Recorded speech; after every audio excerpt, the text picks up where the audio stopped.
Welcome, and thanks for listening to 9 and 10 News Focus, brought to you by Lake Effect Digital. I'm Kevin Essabaggers.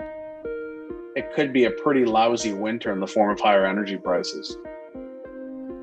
Have you noticed gas prices lately? I'm sure you have. So what's causing prices to rise? It turns out there is a lot going on with oil supply and demand. It even affects natural gas prices and electricity. Whenever there's big news in this space, we turn to Patrick DeHaan, head of petroleum analysis at GasBuddy. First, I just wanted to start with what's going on with oil prices this week. We're seeing a surge. What's going on? Yeah, we had oil prices have really rebounded compared to where they were in the last month. We are now within arm's reach of setting another 2021 high. The last time we were at this level at about $76, it was early July. OPEC had just declined to increase production. This time around, the price of oil has gone up on several new developments. Of course, Hurricane Ida, which was a storm nearly a month ago, shut down almost the entirety of Gulf of Mexico oil production. That caused oil inventories a loss of about 40 million barrels of crude oil. But now, several developments, mainly overseas in the United Kingdom and in Asia, there have been some shortages of natural gas. And of course, natural gas is a product that essentially is produced alongside of crude oil. And so we're kind of in this environment now where the price of oil is up, not only because the high price of natural gas may actually cause some natural gas producing plants to switch over to crude oil, but because of shut-ins from Hurricane Ida. So several fronts keeping oil prices rather high at a time of year that gas prices tend to go down, but they have certainly done anything but go down this fall. So you mentioned what Ida did to the supply chain. Were the expectations that things would be back online by now? What are the expectations, I guess, for that part of the supply chain to be back up and running? Well, I think when it comes to Hurricane Ida, first of all, the storm came out of nowhere, basically turning into a major hurricane in less than 48 hours. And the expectation was that oil production would get back online probably within 5 to 10 days at worst. We have now been, like I said, about 4 weeks since Ida passed, and still some oil production in the Gulf of Mexico is offline. And some of that is because of Ida's tremendous wind speeds that caused longer evacuations and wider scale power outages that caused those rigs in the Gulf of Mexico to be without power for several weeks. So it's all been a challenge based on the tenacity of Hurricane Ida knocking out infrastructure in Louisiana. And we are still in hurricane season, so fingers crossed. Yeah, we're worth mentioning, as you say, we have 4 different areas of interest right now in the Atlantic, according to the National Hurricane Center. Of course, we have Hurricane Sam and 2 new high-risk areas that are off the coast of Africa that have over a 70% chance of developing into a cyclone. So, as you mentioned, we still have another 2 months of hurricane season. And talking about the impact that COVID is having on demand in the Delta variant, more specifically right now, what are you seeing as far as impact from the health arena and demand for oil? Is that something that looks to be on the upswing, downswing? Well, if it wasn't for COVID, I don't think we'd be in this boat at all. I think gas prices would probably be well under $3 a gallon.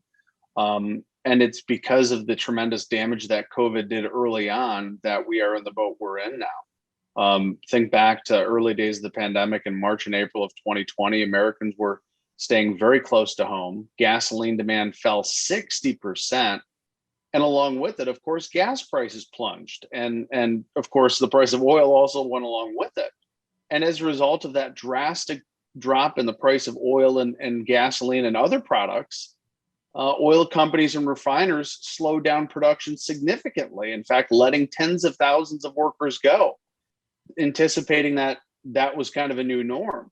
But the vaccine really changed the game. Of course, with the vaccination now, since really the start of this year, the American economy has really reopened. Americans have had stimulus and basically money to go out and get back into the economy. And so demand for gasoline has been on a tear this year. But as a result of last year's drastic decline in demand and price, oil producers haven't really been able to increase production in a meaningful way to match the quick increase in demand. And there's so many sectors that are facing the same challenges here. It's not just the price of crude oil as a commodity that has surged. Other forms of energy have surged. Other commodities like lumber have surged. It's the most seemingly ridiculous things that you would never expect to have problems that are having challenges. I mean, even chlorine tablets for your swimming pool this summer have seen challenges. So this is really across the board. And a lot of this is just because of a drastic change in consumer behavior because of COVID-19. Right. And we know what COVID-19 did to, people's driving habits when they didn't have to actually go into the office in a lot of cases. What about aviation fuel demand? That hasn't completely rebounded yet, has it? And does that mean that there's more crude that can be available to make, gasoline for you and me? And shouldn't that keep prices in check? Mm-hmm. Well, every portion of the refined product that comes out of a barrel of crude oil is kind of limited by the type of crude oil being refined, and that there's only so much gasoline you can squeeze out of a barrel because that barrel has qualities. The degree, the gravity of that crude oil will inherently limit the amount of gasoline you can get out of it. Now you can kind of play some games and tweak the yield. But jet fuel, as you mentioned, a lot of companies have probably been foregoing some of the jet fuel that usually comes out of a barrel and turning it into gasoline. The other problem too worth mentioning is in the supply chain. That is truckers. We've seen a shortage of truckers that's been looming for 4 years. It's still a challenge this year, but there's only so much refineries can do when it comes to, say, if there's less jet fuel demand, which there is, because a lot of these long haul, these call them gas guzzling jets, the big jets that fly overseas, there's been a reduction in the schedule of airlines, but a lot of them are flying their biggest jets now domestically. And so early on in the pandemic, when all the jets were, or many of the jets were parked, we did see a plunge in demand, but jet fuel demand has seen a drastic rebound as well. And Americans have really had an itch to get out, whether in planes, trains, or automobiles this summer. So a lot of that decrease in jet fuel demand is gone now, and jet fuel is rebounding too. So refiners can tinker with the yield, but really we're at a point where demand is just much stronger across the board than supply. And I realize that you're with Gas Buddy and not Natural Gas Buddy, but I'm going to ask you this anyway. You mentioned that the price of natural gas is also surging right now. Is that something that people who heat their homes with natural gas and do their cooking with natural gas and who have to pay a natural gas bill every month should be concerned about? Probably this year. We've seen a lot of challenges in Asia. Keep in mind now, China, it's really ridiculous, the deficiency of adequate supplies of commodities we have right now. China is looking at a coal shortage. In many instances, there are power plants that actually run off natural gas. And so a coal shortage puts more pressure on plants that run natural gas to come online. And that's creating an inherent shortage in natural gas, or challenges at least. Now, keep in mind that global crude oil production is still far below its pre-COVID levels. And guess what comes up along a barrel of crude oil?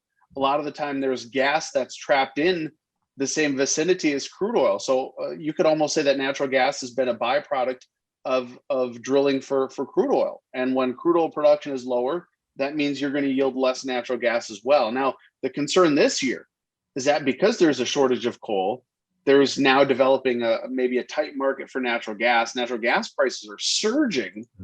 And now that's going to have a ripple effect on the price of oil, because some of those same facilities that can take natural gas and turn it into electricity can also convert to run on crude oil. And of course, we're talking about significant emissions, but power generation, we're really going to be in a challenge this winter, whether you heat your home with oil, whether you heat your home with natural gas or electricity. I think we're going to see a very uneven, a very lumpy and expensive winter. All right, we've been warned. Back to actual gasoline now. This time of year, you usually hear about, the refineries are switching over to their winter blend from their summer blend, so prices should go down. What I hear you saying is we shouldn't expect any sort of decrease at the pump because of that switchover this year. Other factors are playing a bigger role. Yeah, the factors have kind of aligned here in a way that couldn't have been anticipated even 3 or 4 weeks ago. I was expecting a smaller decline in fall because the price of butane, which is the biggest difference between summer and winter gasoline, butane's cheap. There's more butane in winter gasoline, but even butane inventories have been very tight. So if there was going to be a decrease, it was going to be small. But now on top of this, we have all of the lumpiness, in some cases caused by Hurricane Ida, in some cases just caused by a tremendous amount of demand for power generation. And so what 4 weeks ago we thought the gas prices would decline, we may not see much of a decline. We may be stuck with gas prices that are close to $3 well into fall and potentially into early winter before we get any relief. And the next assumption is then that it could be a bumpy 2022 as well. So I'm hearing you say we need less lumps and bumps and a little bit more smoothness. Well, we do. We need less of these drastic changes that were introduced by COVID, and we need the inventories to get back to normal. And I think, when we mentioned inventories getting back to normal, we all already had seen obviously Hurricane Ida make an impact on getting back to normal. And if we do see another hurricane, that certainly could derail any attempt to get back at half normal. So, it could be a pretty lousy winter in the form of higher energy prices. I want to turn finally to electric vehicles. This is a big picture question for you. Automakers announcing big investments in electric vehicle production. The federal government looking at incentives to get people to buy electric vehicles. At what point does that start to play a role in more traditional forms of energy, like at the gas pump? It may take a while. We saw some data today from IHS Market, which said the average US vehicle on the road is now about 12 years old, up from about 11 years ago. Up from 11 years old just last year. So the average vehicle age is getting older as Americans hold on to those older vehicles. The interesting thing about really incentivizing EVs is that we're going to need the energy to fill those up too. We're going to need the electricity. People may charge them at home, but unless you have solar panels on every roof, we're going to run into similar problems with electricity in the years ahead, right? And especially because the administration in many states are adopting policies that call for renewable and clean energy. Illinois just signed a bill banning fossil fuels for power generation after 2045, meaning that they're going to go solar, wind, and nuclear. And many states across the country still rely on clean coal. And certainly Michigan being one of those states, now a couple of coal plants have shut down, but it's going to cause a massive investment that needs to happen into renewables to make sure those EVs can fuel up. Yeah, it could be a very tricky transition. It's going to be very lumpy. And I think when politicians get involved directly, I think that's when you tend to see more bounces, more speed bumps. Instead of letting the market move this way, like as in letting Ford, they're doing a great job self-regulating, right? Nobody said to Ford, you need to do this. Ford just said, we're going to do this because we think it's the right thing to do. But then when you have a state like Illinois who says, we are not going to use any fossil fuels at all after X year, you can start to create a little bit of volatility. You can cause the price of solar panels to go up because if you need so many solar panels to make that transition, the cost is going to rise. So there's a lot of challenges with this transition, and I'm sure it's not going to be smooth. It probably will be more of a Michigan road that is very bumpy. Yeah, you've driven our roads. Patrick DeHaan from Gas Buddy, thank you so much for taking the time. My pleasure. Thanks for having me. A lot of lumps and bumps in there. Thanks again to Patrick DeHaan and to Joe Busick, who helps with the podcast. And thank you for listening. I hope you join me again as we take a closer look at issues in the news affecting Northern Michigan. 9 and 10 News Focus is brought to you by Lake Effect Digital.